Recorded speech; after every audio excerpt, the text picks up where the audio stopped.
Gaurav Sawant also brings us individual stories of unparalleled valor from the battlefield. You'll also hear from the officer who shot down Turkish drones and the team that successfully destroyed Turkish ammunition. Take a look.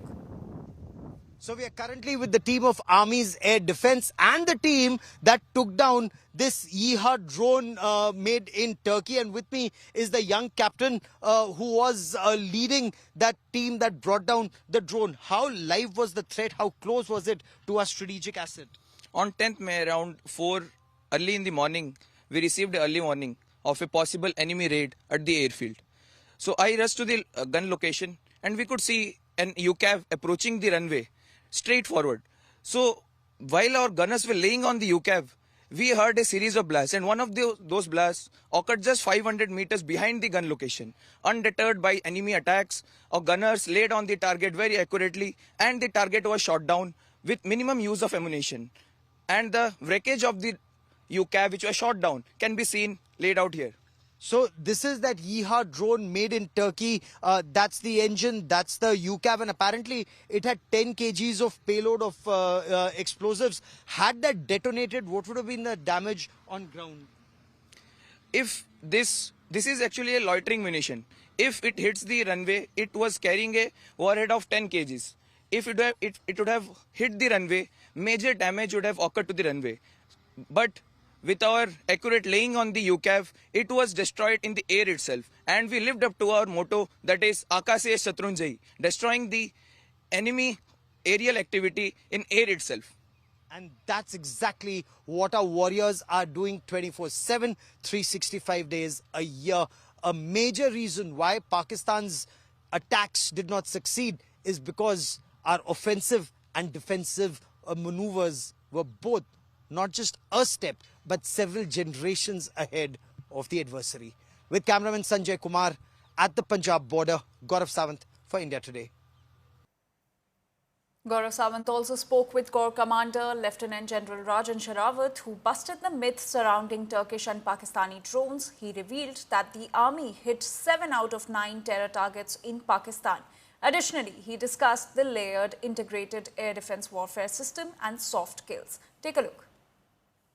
With me is Lieutenant General Rajan Sherawat, the co-commander of the Rising Star Corps. Sir, congratulations on Operation Sindoor. Thank you, Gaurav. Thank you so much. Thank you so much. Sir, your assessment of the biggest achievement of the armed forces in Operation Sindoor.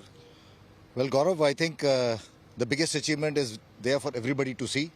The Indian Armed Forces, I think, have established a new normal with our Western adversary and Western neighbor. I think never has it happened before in history that we have been able to hit 9 targets, and out of these 9 targets, 4 of them in the Pak, Punjab, which is the heartland, which is the center of gravity of the proxy war infrastructure that Pakistan has created. And out of these 9 targets that were hit across the international border, 7 of them were done by the Indian Army itself. Out of these 7 which were done by the Indian Army, I can state this, 2 of them were opposite the Rising Star Corps.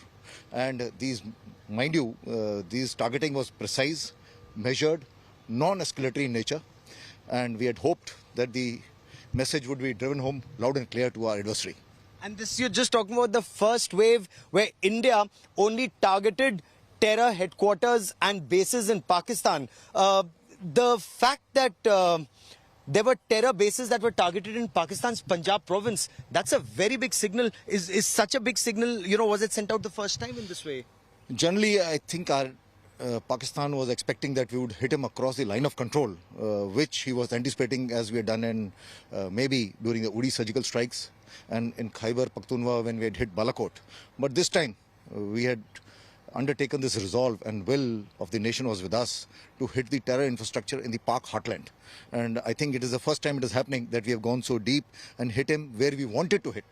So I think the message which has gone around very loud and clear is that the Indian Armed Forces and the Indian Army, they have the will, resolve and the capacity and the military superiority and the technical know-how to hit the terror infrastructure wherever it may be.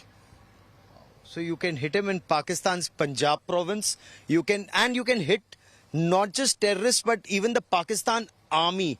our army hit Pakistan army. That's that big thing wherever you wanted. Well, to begin with, as a response to Pahalgam, we never intended to hit Pakistan army. We had only wanted to hit terror infrastructure, and that was the only aim. And we ensured that there was no collateral damage in the initial 9 strikes. Yes. But after that, we had hoped that Pakistan would see the reason and would not retaliate and hit us. But much to our dismay, and I think as expected by most of us, he hit our civilian population and some military installations also. He attempted hitting it. But I think our proactive nature, our dynamism of our deployment made sure that all these infrastructure, including 2 air bases, that the Army Air Defence was able to defend very successfully. And we made sure that none of his drone strikes, none of his missile strikes came into any of our bases. Isn't that one of the biggest success stories, sir? That Pakistan, which apparently has a lot of unmanned aerial vehicles and unmanned combat aerial vehicles, could not hit your air bases or even your sensitive military installations. I think the results speak for themselves. Today, if any hit had taken place, I'm sure Pakistan would have taken out a satellite image of a before strike and after strike. There is none, like we have done after our strikes. There is none for Pakistan to show. And it only shows that all his drones and missiles that he fired at us, they were either handled by a soft kill mechanism or a hard kill mechanism.